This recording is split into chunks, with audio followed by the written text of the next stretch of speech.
everyone. Welcome once again to another episode of FFCNation's podcast.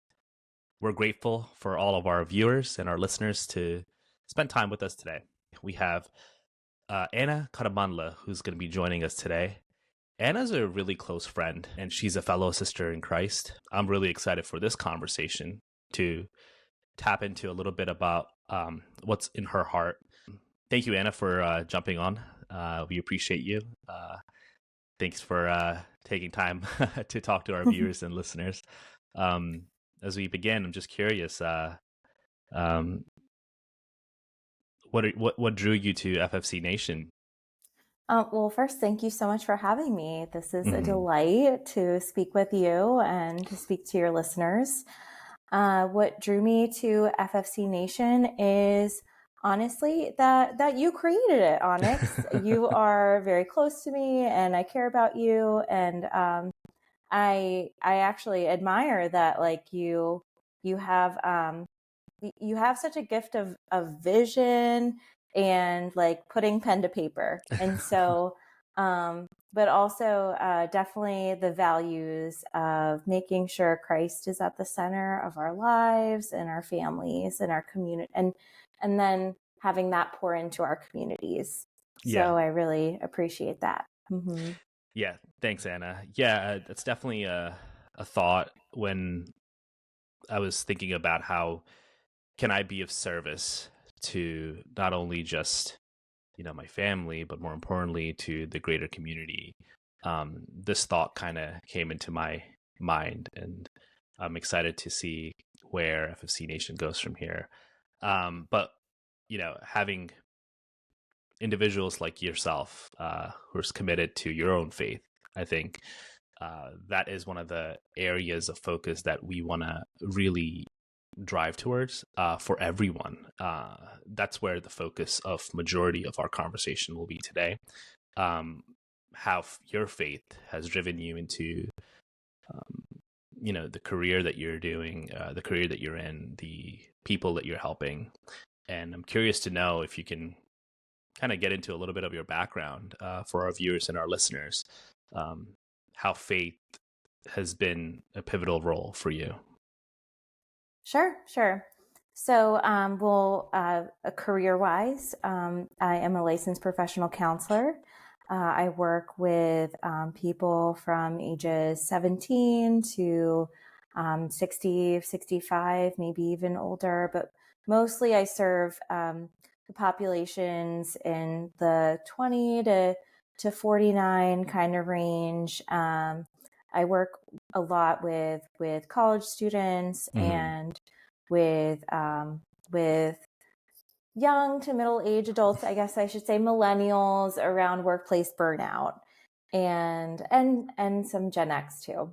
So what I do, I work with people with anxiety, workplace burnout, depression, some suicidal ideation. I do work with trauma and I think that, and ADHD as well, actually. Yeah.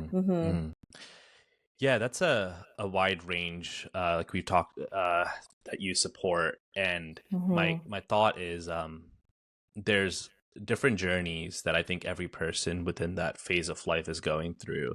I'm curious to know, how have you seen your own personal faith journey kind of intervene at those different phases? Because you've kind of gone through certain milestones as you share the healing with others, and then you've probably not hit certain milestones for those who are elder to you, and you're kind of showing care to them. I'm curious to hear about how your faith kind of plays into that.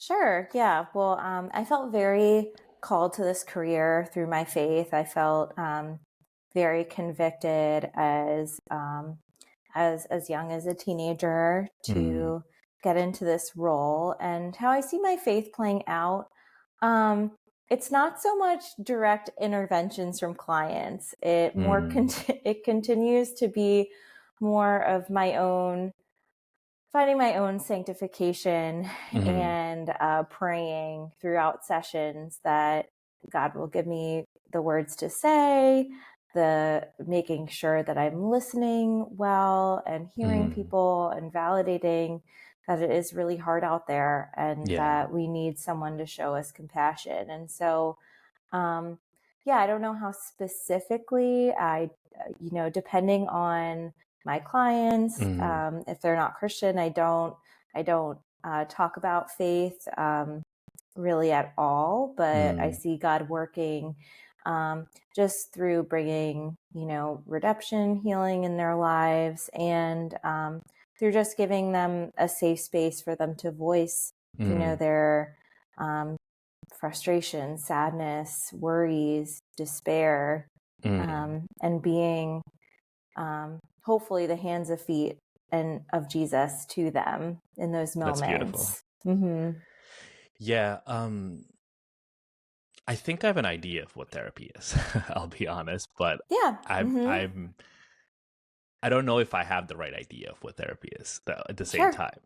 Okay. So for those viewers and listeners who might be in the same boat, curious to know, can you explain like what is therapy specifically and like what that kind of entails?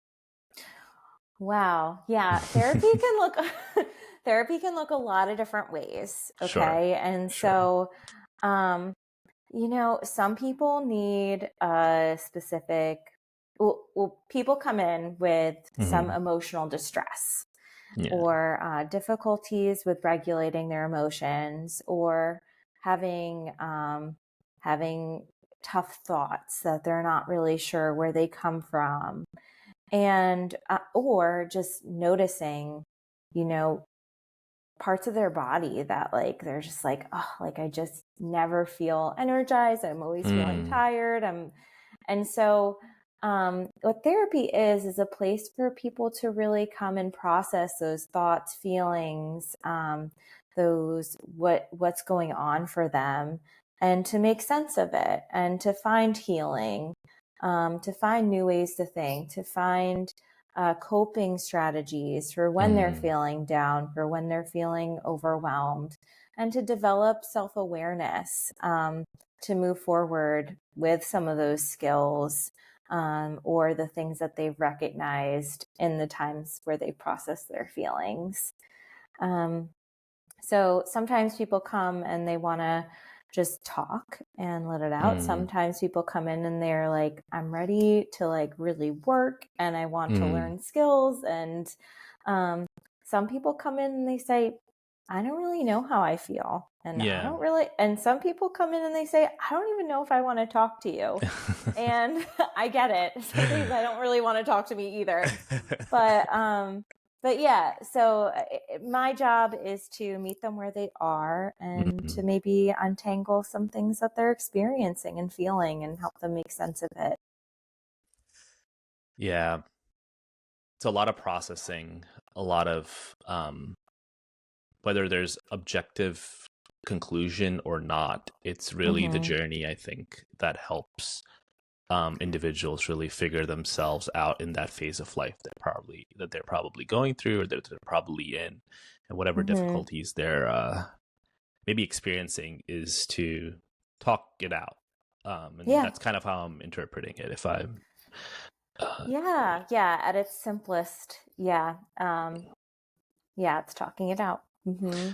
And I having think that feedback. Mm-hmm. right, right, right. I think there's power definitely in dialogue and conversation. Mm-hmm.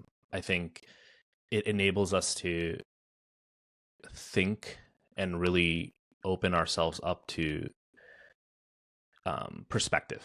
And I think Mm-hmm. that's perhaps where therapy can be of assistance to try to help, unpack those thoughts that perhaps you're going through or having. And I think that's interesting that um, that you're called to that. And that's one healing, I think, or the healing ministry that I believe it is. I'm curious, uh, because you touched a little bit about there's almost this folks that do come that necessarily don't have a faith background, and it seems Mm-hmm. that you're also trying to lead almost a faith-based approach at sometimes when you feel the value of it. Is there a faith-based type of counseling in addition to kind of just a secular counseling, and like what are some of the ways that one or the other is used as a tool or a resource to solve Mm-hmm. for some of the issues that individuals might have? Sure. Yeah. So, so what you're asking is, like, with people who come in not necessarily with a faith background, Yeah. how, or if people come in with a faith background, how do I incorporate faith into it? Yeah, that's right. Like it Mm-hmm. seems that I think what I'm understanding is that Mm-hmm. anyone can have a tough time, right? It doesn't it doesn't select one person or not, whether you have faith Mm-hmm. or you don't Yeah. have faith. But I guess what I'm asking is, how does that play into your solutioning and trying to talk to people and meeting them where they're at? Is I think what you mentioned as part of the conversation. So if someone has maybe a faith-based background, how do you incorporate Mm-hmm. that into your healing? In addition, if someone doesn't, like, does that kind of then go into your background and kind of your education, that the skills that you've or the strategies that you've learned?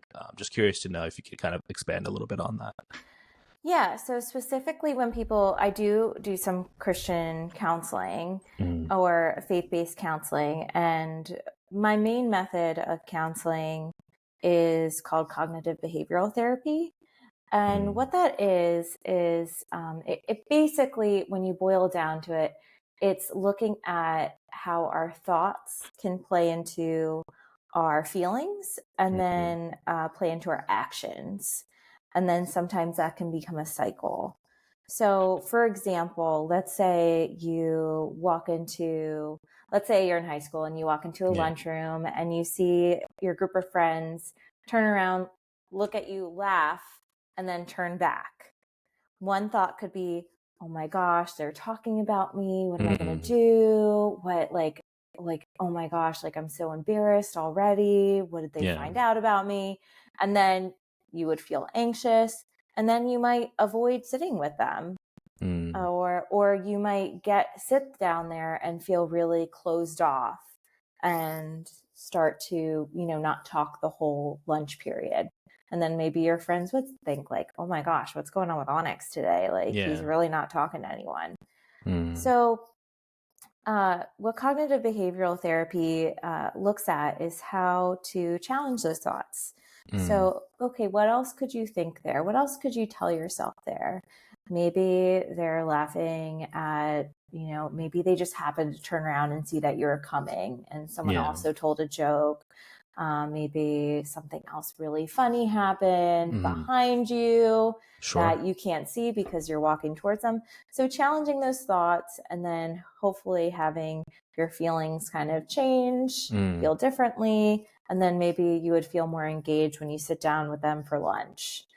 Um, yeah. so when we're thinking about how to incorporate that into our faith, which is really what I love about intersecting faith and Mm, therapy, is that um, God has, in the Bible, there mm, are definitely places where he tells us to really captivate our thoughts, to challenge our mm, thoughts, replace our thoughts, and or think about something different.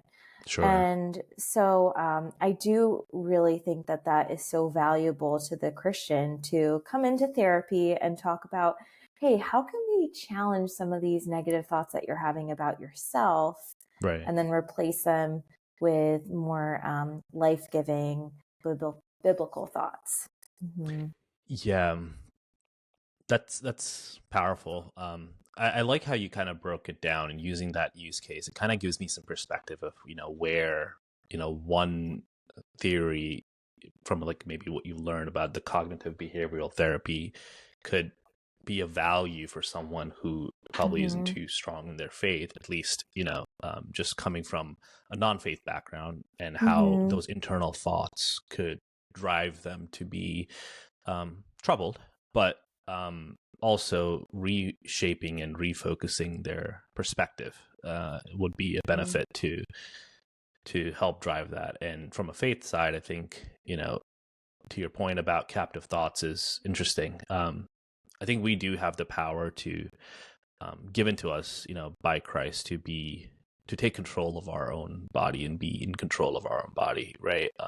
Keeping ourselves away from things that might not be of, um, things that might be of the world, and try to continue to learn. I think in the Bible it says that, like, it tells us to not be anxious, I think like 365 times or something like that, and which is like once for every day. So like keeping ourselves once for every day in the year. So keeping ourselves grounded to the fact that there are things that in the Bible, when you do go from a faith perspective, that will help kind of give you perspective from where God is and what he wants for you in your life. So interesting. Yeah. And I think, I'm pretty sure in those 365 verses, he doesn't say, don't bring it to me. I don't want to hear about your anxiety. He doesn't say that. He says, don't be it. Don't embody it. Come to me. And, when he says, don't fear, it's because he says, I am with you. Right. And so it's never been, don't feel these things, don't ever bring them to me. It's don't be these things. Right. Have we seen, as we explore the Bible, are there like instances where you would say some type of therapy, or maybe it necessarily isn't therapy to the way that perhaps it is today, but just have there been any instances that we've probably observed that you could be like, I think maybe this is where it's some type of form of therapy was used for any of our, biblical heroes that have gone through. Any thoughts on that? So you're asking, like, if there are like non-traditional ways of therapy that faith has kind of come into my sessions. Kind of, but also just, adding to that, just in the Bible, are there like instances of therapy that you're aware of, that therapy was used in one way or another form? Well, let's see. I mean, I think it's most seen in, the camaraderie, the friendships. Of course, therapy, you're not, today's therapy, definitely therapy ever has never been about, this is your friend now. But you definitely see it within friendships, their friendships of people holding others accountable. Like you see Jonathan holding David accountable. Right. You Right. see definitely. That's a good Yeah. that's a good use case, because I was thinking about almost in that same vein of thought with David. I think Nathan holds David accountable for, That's right. Yeah. right, for one of the I think issues that he ran into, and I see it's interesting because David is known to be a man after God's own heart, meaning, it's as close to God as someone in the Bible has been living to, or he's trying to aspire to. But we still see, he's obviously not God, so he still needed some perspective, some guidance, some support for him to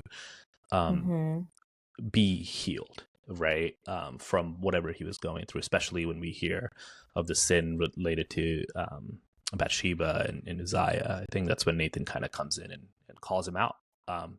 I guess in that sense, he was called out, but at least it's more direct, because it's a revelation that God in a way gave to them. But I can still see that as a therapy almost, right? That tells you. Yeah, sometimes you're calling people out, sometimes, but I do think the biggest example of therapy to me in the Bible, and I should have started with this, is Jesus. Right. He became incarnate. He met people where they were.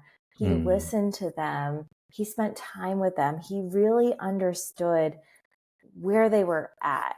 Like, when you think about, therapy at its essence, it's an hour of someone giving you compassion and perspective.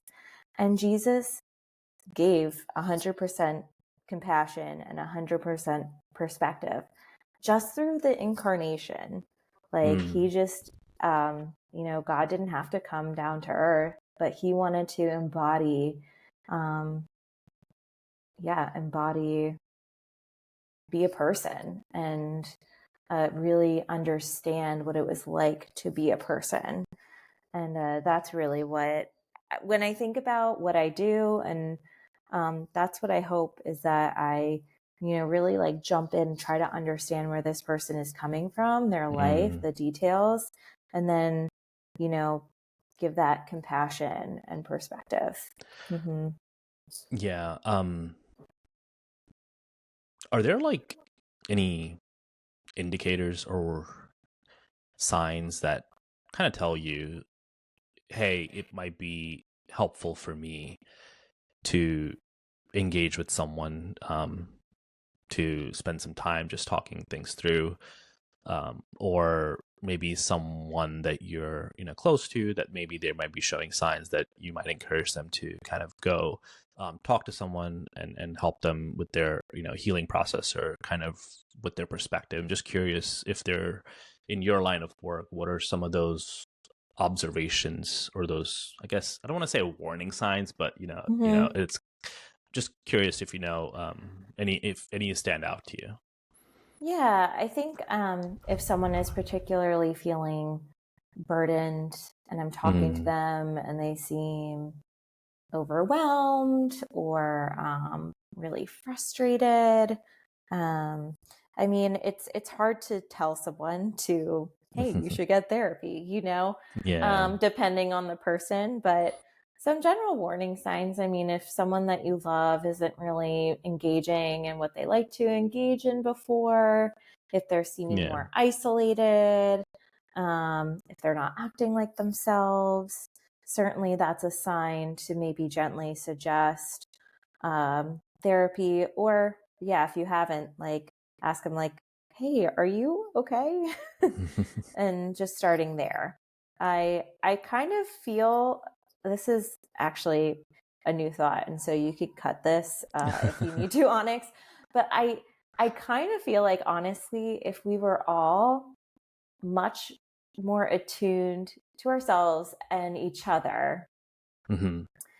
and we really listened and validated other people's experiences, Hmm. certainly there would be like instances where people needed therapy and very like specific interventions. Mm.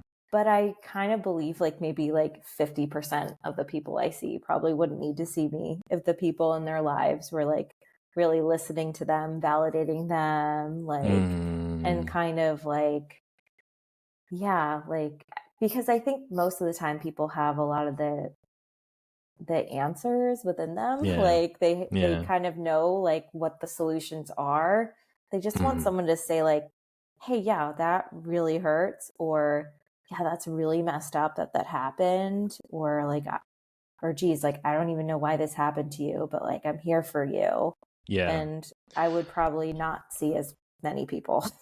Mm-hmm. uh that's interesting. Just kind of backing up, right? So that thought about validation that you said, Mm-hmm. right? Like, folks, if someone's you see, or even yourself, you're going through, is there a difference in validating versus solutioning? And what I mean by that is, say I'm going through that hard time, right? Mm-hmm. I think going back to the use case that you said about, there's a bunch of people sitting at a desk and they turn around and they see me, then they laugh, and they kind of go back to their own thing. And clearly there might be some type of impact I might have felt, right? Mm-hmm. Now, in that scenario, would you say, as a therapist or as someone who is healing, um, what's the difference between validating their feelings there Mm-hmm. and then trying to solution for it? I guess where, because you're saying maybe 50% of people wouldn't necessarily need to come if someone close to them would have validated their feeling, Mm-hmm. right? But it still Yeah, impacted them in some perhaps way. I'm just curious if you can kind of expand on that. Do you understand what I'm saying? absolutely. Okay. Yeah. So, so I think the validation and some people and I don't know, it's kind of a new thought. So I threw out 50%, not really sure. Don't hold me to Sure. it. But I do think so validating specifically with that example. Mm, I see a lot of the time people who support other people or people who come into my office say that, well, people just tell me I should just think differently, you know? yeah. And I'm like, yeah, that would be pretty annoying if people just told me to think differently. Like I've been thinking this way for a long time. Like it's Mm, worked so far. But with that example, you could say, oh, well, they probably weren't talking about you, or they probably mm, weren't thinking about you. And that might land, but it lands a lot more when you say maybe something like, yeah, I think I would feel that way too. Like if I were in your shoes, I would be like, that would be a little jarring to me to have someone like kind of turn around, laugh at me, and mm, then like go back to laughing. I would probably think the same way. right. And then that's where when you start to feel that someone is kind of understanding that you get Mm, it, that's when the problem solving can come in. Well, yeah. let's think about what else could have been going on, do you think? And then Mm, maybe they'll say, well, I guess like they could have been, laughing at this thing that we were all laughing at earlier and were excited to talk to me about it. That's great. Yeah, maybe that's right. it. What else could it Right. be? So I'm Mhm. hearing uh that like building empathy, right? Like when Mhm. you're validating, it's almost you're empathizing with the person's Mhm. experience, whether that Yeah. experience is right, whether that experience is wrong. It's to your point earlier, everyone has experiences, Yeah. Mhm. and that kind of creates an environment for openness and a dialogue, and hopefully that can lead to um, meeting them where they're at, and then Right. solutioning from there. Interesting. Yeah. Yeah. Interesting. So curious. There's uh, so you mentioned. I think we were talking brief about like some people might, you know, not if people close to them validated them, they Mhm. wouldn't necessarily need to come to someone like a therapist. Should more of that be okay? How does more of that happen? What are some of Mhm. the ways, perhaps, that you could be enabling someone to build an environment of healing where they Mhm. can be, um, they can find that resiliency within themselves? Mhm. I think that's a great question. So I do think um, really teaching people active listening skills Mm. um, is essential. A lot of the times people are listening to respond. And I I am do that quite definitely often. I'm guilty of that. me too. Me too. Listen, yeah, I don't think anyone's perfected it yet, to be quite Yeah. honest. But yeah, if we were kind of conditioned to listen more to understand versus listening to respond, um, I mean, I guess that's kind of a pie in the sky kind of dream, but yeah, like the world would be a lot better place and people would feel more understood. And so um, when I try to help people start practicing how to do that, it Yeah. actually really starts. It can feel kind of annoying and very silly, but it is repeating what the other person said. Now you have to watch your tone, okay? But you repeating what the other person said, like, oh, so I heard you say that made you feel really anxious. Mm. And then tell me more about that, or like, what else were you feeling, or what else was going on for you? And then they're able to share a little bit more. And then you might do the same thing, repeat back what you said. And I think that just really helps to build that connection. Yeah. Mm-hmm. Yeah. I think Why this might really ties into families, with, families and marriages. That's part of your core vision, to build families and marriages and communities. If people were to really actively listen and reflect, what they're yeah. hearing. Mm-hmm. Yeah, I want to get into that and kind of talk about that. B- Before we jump into that topic, one final Sure. question on just there's this almost this sense of stigma around therapy, right? Hmm. That you um people might be nervous, not only nervous, but they don't necessarily understand what to Mm-hmm. expect. I'm just curious, why is there this type of stigma around therapy, and how can folks um, not be nervous about it, um, Hmm. and how can they embrace it more? Sure. Yeah. Well, specifically, I mean, the stigma is, it could be for a lot of reasons. There are tons of different factors. If I think about specifically Christian Hmm. communities, um, Yeah, from that angle, definitely. from that angle, I think there's a lot of shame in that if you're feeling a certain way, it means that you're not praying enough, that you're not having enough Hmm. quiet time, that you're just not enough. And so that can feel very overwhelming, add a lot of shame and guilt to the process. Um, there's also kind of that idea of, well, just pray it away. If you pray it away, if you pray hard enough, your feelings you'll feel better. Um, or you don't need to talk to someone about it. You just need to talk to God. Hmm. And I think there's an opportunity for the Christian community to really embrace helpers in this Hmm. situation. God put us on this earth, He didn't have to be the hands and feet of Jesus, to Hmm. share His love. And so, I guess it's it just doesn't necessarily make sense for someone to stay isolated and Yeah. hiding Yeah. in their feelings when they could go to someone, talk about it, and maybe unpack it a little bit, maybe have more of a language to use in their prayer life. Yeah.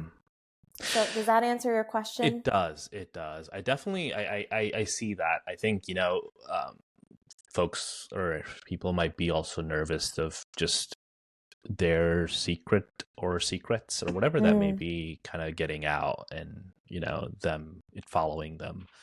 But I think you made a point about like them not feeling enough, and I think there's a I think we're all not enough, to be fair. I think, and that's okay, to be honest. It's kind of like freeing yeah, can I to tell say you? Yeah, a few years ago, I did a training Hmm. specifically on for clients who do not feel like they're enough. Yeah. And this is where I do find that that God really, um, really, He's behind science and He's working in it. Is that in this training, nothing was said to tell people, well, you're enough. You're doing great. You're doing amazing. The antidote to not feeling like enough was saying, you know what? I'm not going to be enough. Like, I'm not going to Hmm. be enough to my, you know, this friend who went to this Yeah. fancy school, or I'm not going to be enough to this coworker who's done this, or to, Mm. my in-laws or whatever. Right, right. It's accepting that you're not going to be enough and kind of finding where you might be enough and really valuing that. Now, how that translates to Christianity and how I think it's so Mm. funny is that, yeah, Jesus is like, yo, you're not enough. Like,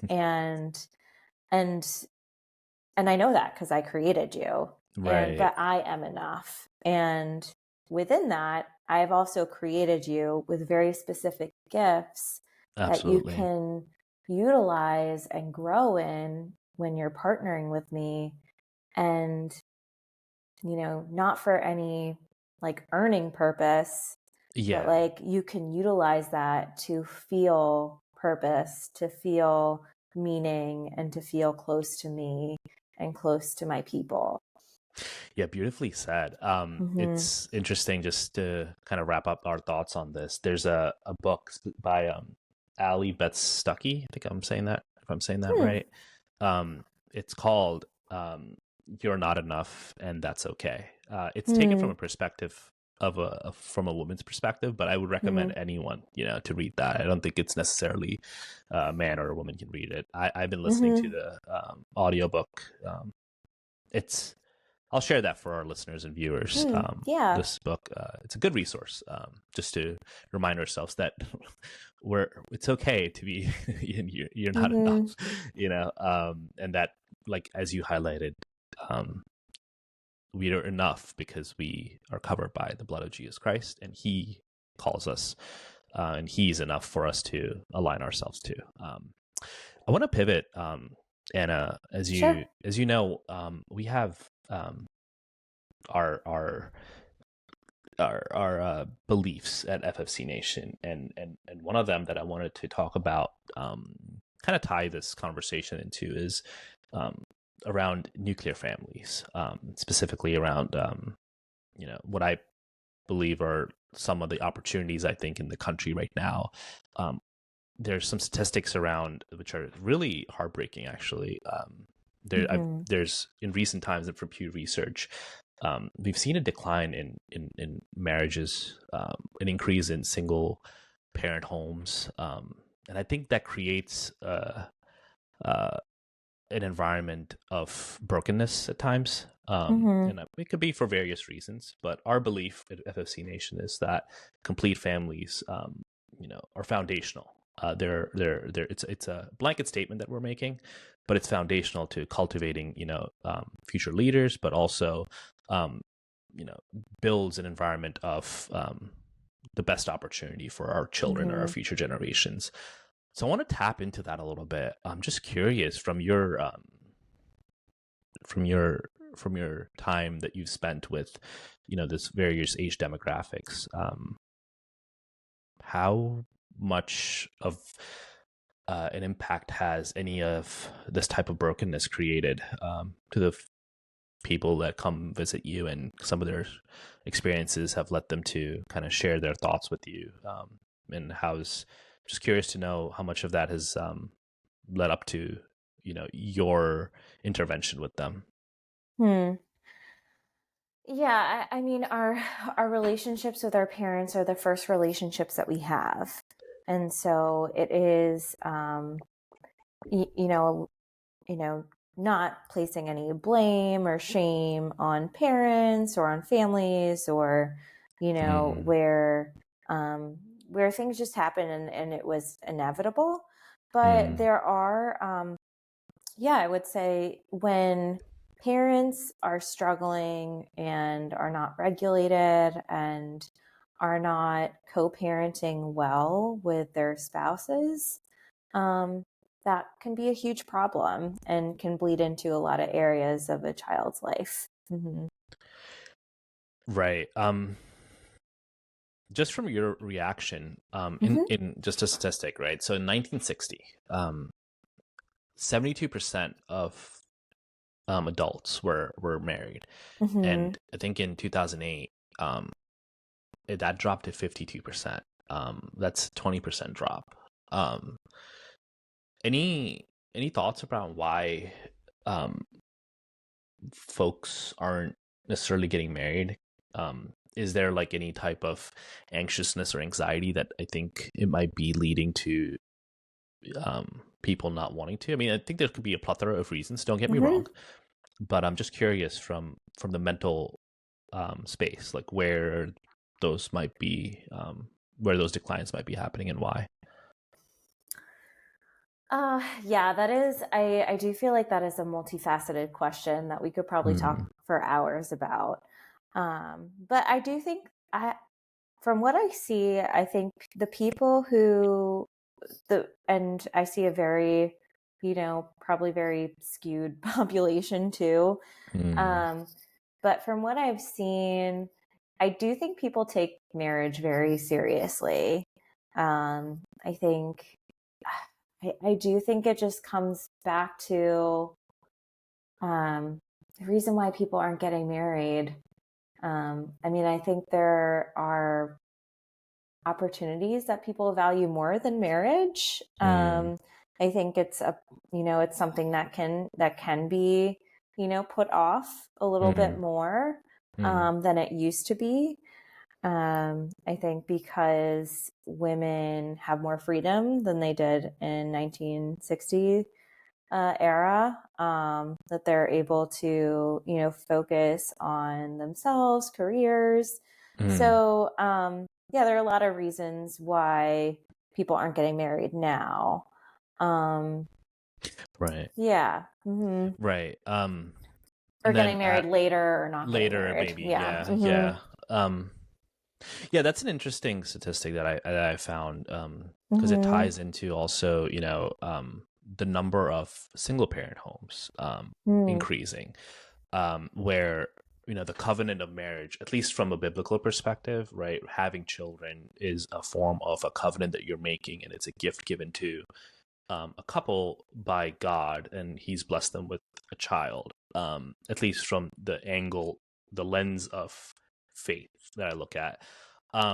But in recent times, obviously, with some of the increase in single parent homes, we're creating perhaps an environment, or at least when I say we, I'm saying just collective communities have been um, creating an environment of I use this very you know with humility and knowing that this might be not politically correct, but just incompleteness, right?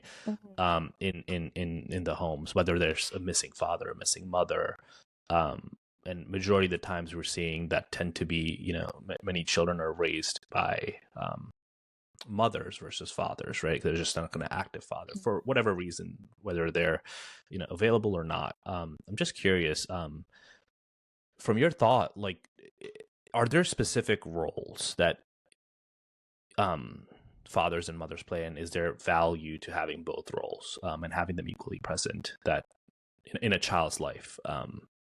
And are you seeing any type of correlations to children visiting you or kids visiting your teenager, whatever age group that you're seeing, Mm-hmm. and that impact has that has played an impact on their lives?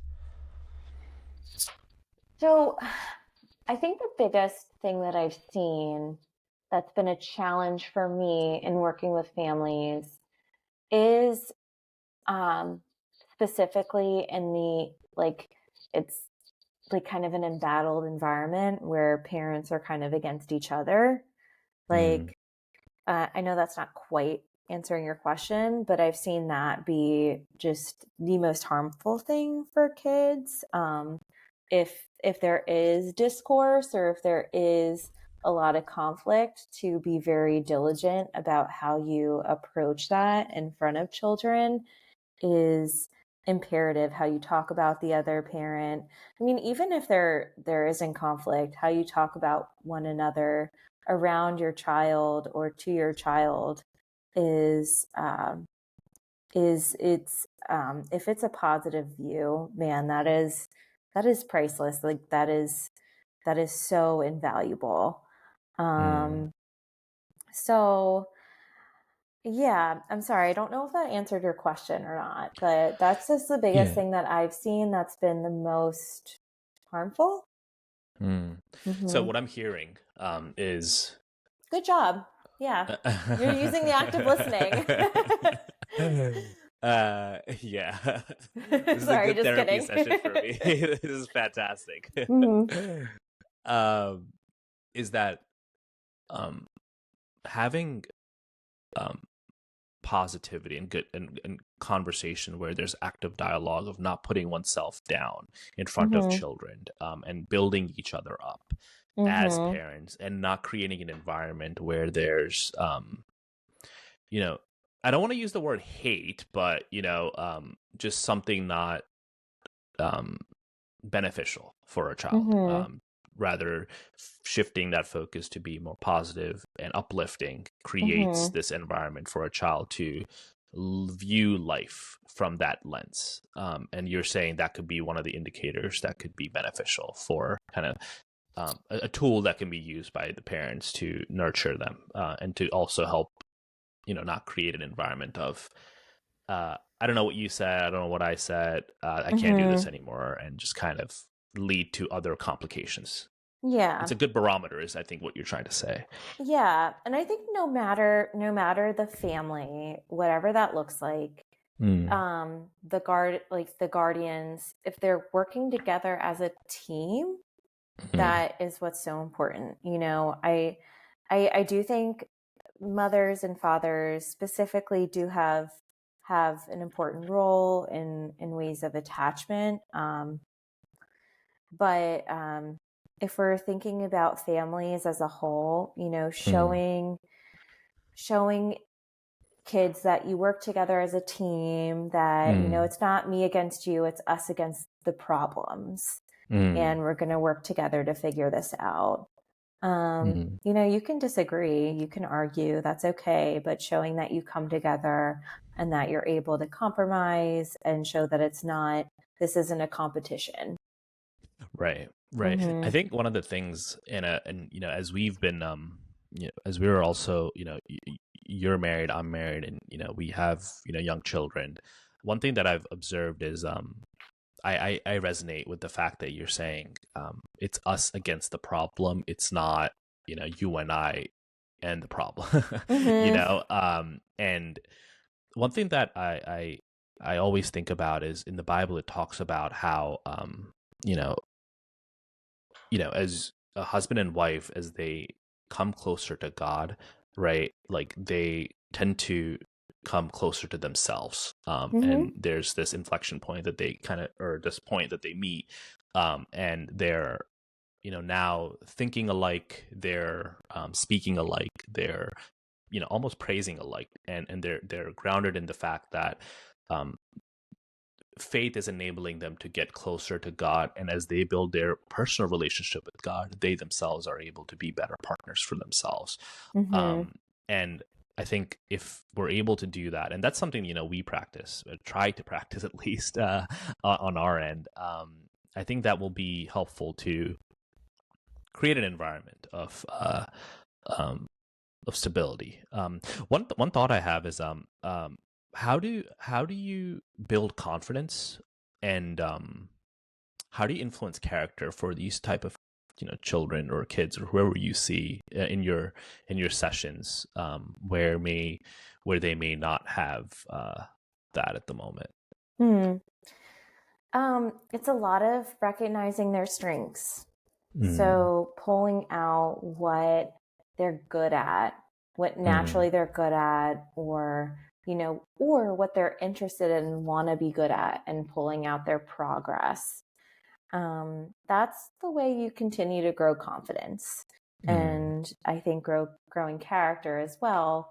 If you think about how perseverance grows character, Right. um, I think, yeah, as you meet with them week after week and are focusing on a particular goal and seeing them continue to persevere, that continues to grow their character and, yeah, and their confidence. Yeah. Yeah, and I'm hoping this statistic of cohabiting in single parent homes changes for the better, right?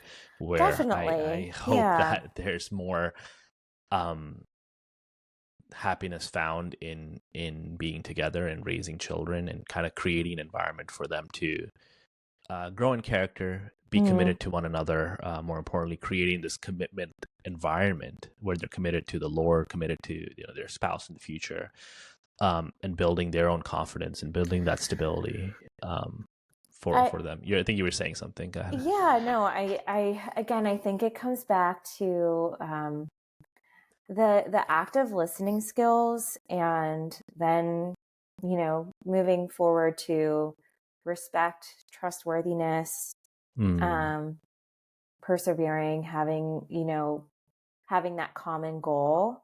If yeah. there's a couple that is really struggling, and this is outside of the realm of domestic abuse, or like this is like not like domestic abuse or maybe like a serious addiction, like if two people are just having conflict after conflict, and saying like, we're falling out of love with each other, I Mm, don't like him anymore, she's driving me bananas, like if you have two people who are very committed to each other and are committed mm, to respecting each other, you can really work on that. Like there's a lot that you can do there to either gain back, that trust, um, gain back that emotional intimacy, mm, and really build upon that. So, yeah. um, yeah, I think that kind of ties into what we've been talking about.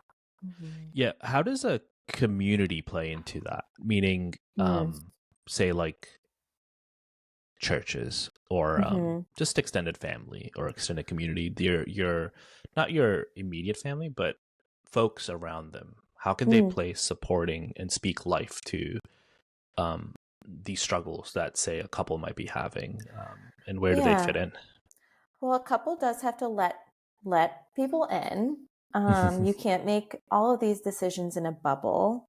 Mm, I think you and I both know the power of community and having involved families and people who love and care about you and are available.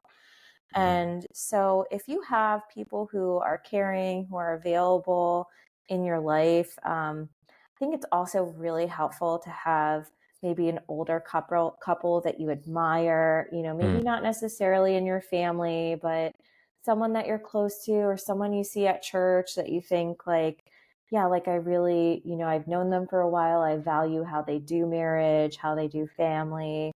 I think those relationships are really important to foster and to keep going. And then when there are issues, which there always are, in marriage, um, is that, you're able to talk to someone, get a different perspective, and, you know, ideally they're rooting for your marriage too, because they care mm, about you and your children.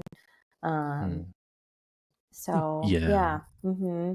Um, any additional advice you want to share to anyone that's kind of going through this, or someone who's growing up in a in a family where there's just a single parent, um or they are growing or have a trouble in their relationship in between a husband and wife. I'm curious, from your end, do you have any thoughts as a and like when would therapy be beneficial for them, I guess is what I'm trying to say.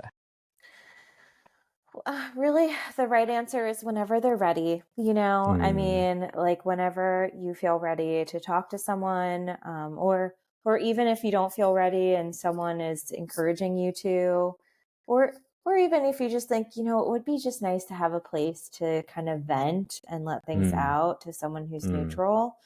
Like that's a great time.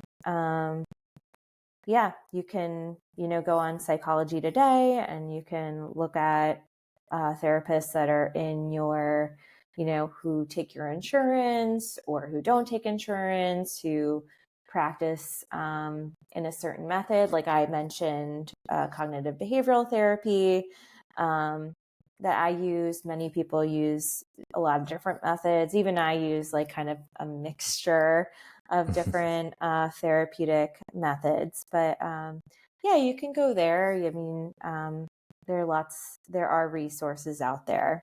Mm-hmm. Yeah. It's been a great conversation. Thank you for the wonderful insights. The insights I think that our viewers and listeners have been getting has been eye-opening, especially, well, at least I'm not going to talk for them, but I'm going to talk for myself. It's been eye-opening for me to kind of learn about the work that you do, the value that you're bringing, and the type of healing that you're sharing. And I love that you're trying your level best to wear your hat of meeting the person where they're at, and ensuring that they feel loved. It's a safe space, compassionate space for them to engage with you. And I love that you're bringing faith at the center of it, because I think you're keeping yourself rooted. One thought I have is, or at least a question, what about yourself? And what I mean by that is, you're talking to so many people. There's a lot of stories, I'm sure, that you're hearing. I'm sure there's a lot of I don't know. I'm sure you're experiencing a lot on your end, like emotionally. What do you do to help nourish yourself to not be succumb to that kind of maybe thoughts? Because I'm sure you guys are probably talking about deep, dark, sometimes hurtful things. How do you retain your own wellness? Do you get what I'm trying to say? Like, how do you make sure you're not drained emotionally, or you're burnt out? Yeah. It's a matrix of things, and one of them is my own therapy. And then another. Wait, when you say that, is like you do therapy for yourself? I do. Like, you talk to yourself, or sorry, I'm just no. No, sorry. I see a therapist. Yeah, sorry. I mean, I guess I will say, like, sometimes I do talk to myself, like, you're doing great, Anna, like, you can do this. But yeah, I do talk to my own therapist. Nice. I try to stay active. But I also, am, in the Word, praying, making sure I get good sleep, spending time with people that I love. And I am a big fan of television, so do love a good series. That definitely helps. Recharges you. Yeah, it recharges me for sure. Yeah. Thank you, Anna. Any parting thoughts? Anything you want to share with our viewers and our listeners before we wrap up? Just any prayers that you might have for them, or any additional insights do you want to share before we end our conversation here? Yeah. I will say that if there's anything that you're dealing with that's bringing, shame or guilt into your life, that you feel like it's too dark to share with someone or share with God, I will say that is something that you don't have to worry about, that we all are broken, and God is waiting right there for you. And there are people out there who are willing to help. Shame continues because we continue to hide. When these things are brought to light, we're able to deal with them, and they may not look as big anymore. And so I would just say, if that's you, there's nothing too big that you can't share with God, or with another safe person. Yeah. Well put. For those, any listeners out there, or any viewers who are watching this, Anna's a great resource. She's a really great person to talk to. Feel free to drop us any comments or any emails. Our contact, our at least for FFCNation, contact is available. I'll be happy to share that along with Anna, and she can point you to any resource can be beneficial. Yeah, again, we touched on the stigma aspect to this, and we just want you to as we talked about it for this past hour or so of our conversation, we learned that it's Jesus Christ himself was the great healer, the wonderful counselor, and he himself opened himself up to be there for people.